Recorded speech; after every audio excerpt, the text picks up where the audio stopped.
नमस्कार, मी Deepti Gharde. Mission Maharashtra news मध्ये आपले स्वागत आहे.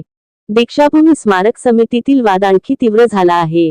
डॉक्टर राजेंद्र गवई आणि विलास गजघाटे यांनी काही दिवसापूर्वी समाज माध्यमांवर दीक्षाभूमी स्मारक समितीचे अध्यक्ष भदंत आर्य नागार्जुन सुरई ससाई यांना अध्यक्षपदावरून हटविण्यात आल्याचा व्हिडिओ प्रसारित केल्याने आज आंबेडकरी अनुयायांनी रस्त्यावर उतरून संविधान चौकात डॉक्टर राजेंद्र गवई आणि विलास गजघाटे यांच्या विरुद्ध जोरदार नारे निर्देशने करीत धरणे आंदोलन करण्यात आली. डॉक्टर राजेंद्र गवई आणि विलास गजघाटे यांना दीक्षाभूमी स्मारक समितीतून त्वरित हटविण्यात यावे व त्यांच्यावर फौजदारी गुन्हा दाखल करण्यात यावे अशी मागणी यावेळी आंदोलनकर्त्यांनी केली.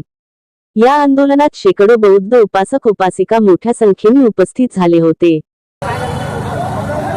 साहेब बिगाने साहेब यांना विनंती करतो की त्यांनी आपले स्थान ग्रहण करावे. इथे उपस्थित झाले आहेत. त्याचप्रमाणे की आपण जिथे कुठे असाल कृपया आपण आपले स्थान ग्रहण करावे. त्याचप्रमाणे इंगळे साहेब यांना विनंती करतो की त्यांनी आपले स्थान ग्रहण करावे.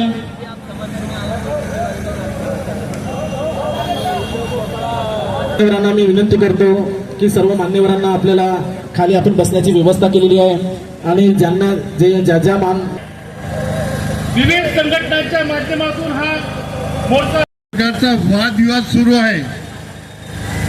तो वादविवाद खरोखर सांगतो तुम्हाला अतिशय अनर्थक असा वादविवाद आहे. आमच्या या मोर्चाची भूमिका अशी आहे की आम्ही सरकारला न्याय मागत आहोत.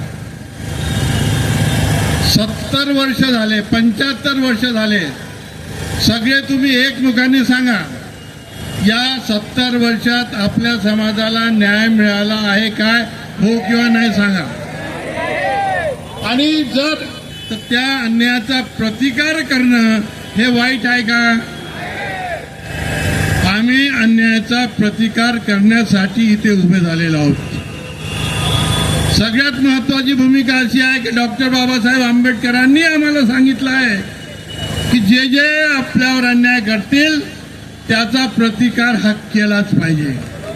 आणि डॉक्टर बाबासाहेब आंबेडकरांचं ते सूत्र घेऊन आम्ही आज इथे उभे झालेलो आहोत की आमच्यावर अन्याय करणारे कोण आहेत. आज आम्ही आरक्षणामधलं उपवर्गीकरण मागतो आहेत. का मागतो आहेत? या 70 वर्षामध्ये आमच्यावर अन्याय झालेला आहे आणि त्या अन्यायाचा प्रतिकार करा हे डॉक्टर बाबासाहेब आंबेडकर सांगतात. मग आमचं चुकलं कुठं हे आता आम्हाला विरोध करणाऱ्यांनी आम्हाला सांगावं. मी प्रश्न करतो त्यांना की या प्रश्नाचं त्यांनी उत्तर द्यावं. तुम्ही दुसऱ्याला न्याय मागता, तुमच्यावर अन्याय होते तेव्हा तुम्ही त्यांना न्याय मागता, त्यांचा प्रतिकार करता आणि तुम्ही जेव्हा दुसऱ्यावर अन्याय करता त्याचा मात्र प्रतिकार करू नये, त्याचा न्याय मागू नये. हे कसं शक्य आहे सांगा.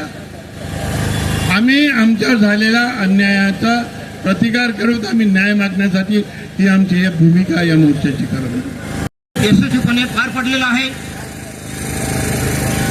या मोर्चामध्ये आपण जी भूमिका केली अतिशय एकदम व्यवस्थित आहे. शासनाला ती थेट पोहोचणार आहे. आपण आता श्री चंद्रकांतजी वानखडे साहेबांनी सांगितलं की ज्यांच्या पोटामध्ये दुखते त्याच फक्त विरोध केलेला आहे, बाकी कोणालाही विरोध नाही आहे. फक्त एकच समाजाने विरोध केलेला आहे, दुसरा कुठलाही अनुसूचित जातीमधला दुसरा कोणीही विरोध केलेला नाही आहे. बबनराव घोलपाच्या पाठीमागे एक काही शून्य आहे. चर्मकार समाज हा त्यांच्या पाठीमागे बिलकुल नाही, नगण्य आहे. संपूर्ण महाराष्ट्रातल्या चर्मकार समाजाच्या ज्या संघटना आहेत त्या संपूर्ण यांना समर्थनार्थ आदरणीय राजेशजी अग्रवाल समितीकडे पूर्ण बार्टीच्या माध्यमातून पत्रव्यवहार झालेला आहे. आपण आजपर्यंतच्या या जो इम्पेरिकल डाटा आहे अनुसूचित जातीमधल्या फक्त एका समाजाने प्रगती केली आहे हे सत्य आहे. याच्यामध्ये कुठल्याच प्रकारचं खोट नाही. उदाहरणं आहेत त्याची. उदाहरण देतो की अनुसूचित जातीमधल्या पदवीधर लोकांसाठी यूपीएससीच्या परीक्षेला बसण्यासाठी एंट्रन्स परीक्षा घेतली जाते. ती बार्टी मार्फत घेतली जाते. कारण त्या विद्यार्थ्यांना IAS, IPS सारख्या सनद अधिकाऱ्यांच्या पदवीसाठी म्हणजे त्यांना निवड करण्यासाठी या महाराष्ट्रातून 100 विद्यार्थ्यांची संख्या दरवर्षी आपल्याला महाराष्ट्रातून एंट्रन्स परीक्षा घेऊन दिल्लीला जात असते. हे विद्यार्थ्यांना त्या ठिकाणी मोफत कोचिंग क्लासेस, राहण्याची व्यवस्था सर्व काही होऊन त्या ठिकाणी ते IAS ऑफिसर किंवा सनद अधिकाऱ्यांच्या पदवी मिळवतात. आजपर्यंतच्या रेकॉर्डमध्ये भारतीने एंट्रन्स परीक्षा घेऊन दिल्लीला जाणाऱ्या 100 विद्यार्थ्यांमध्ये 90 ते 95% एकाच समाजाचे विद्यार्थी त्या ठिकाणी गेलेले आहेत. आपल्या ज्या मागासवर्गीय हिंदू मागासवर्गीय समाजाचे खूप झालं तर नगण्य 4 ते 5% फक्त विद्यार्थी आहेत. हा आपल्यावर अन्याय नाही का? आपण जे म्हणतायत आम्हाला विरोध करताय की नाही, तुम्हाला तुमचं फार नुकसान होणार आहे, हा समाज आपल्याला म्हणतो आहे, संभ्रमात पाडतो आहे. ते तुम्ही जर उपवर्गीकरण मागितलं, समर्थन केलं शासनाला, तर तुमचं खूप नुकसान होणार आहे. हा प्रकारचा संभ्रम या लोकांनी फैलवलेला आहे. कारण त्यांना आजपर्यंत पूर्ण पोळी खायची सवय मिळाली. संपूर्ण एकच पूर्ण जास्तीत जास्त म्हणजे 95% लाभ त्यांच्या पदरात पडला पाहिजे. आणि या अनुसूचित जातीच्या उपवर्गीकरणाचा यांना उपवर्गीकरण झालं नाही पाहिजे म्हणून हा जो प्रयत्न यांनी ठेवलेला आहे, याला आपण नक्कीच आजच्या या मोर्चाला चांगल्या प्रकारे तोंड दिलं आहे. खरंच खूप मला आनंद झाला या ठिकाणी की आपण या सर्वांनी आपण मिळून हा मोर्चा काढला आणि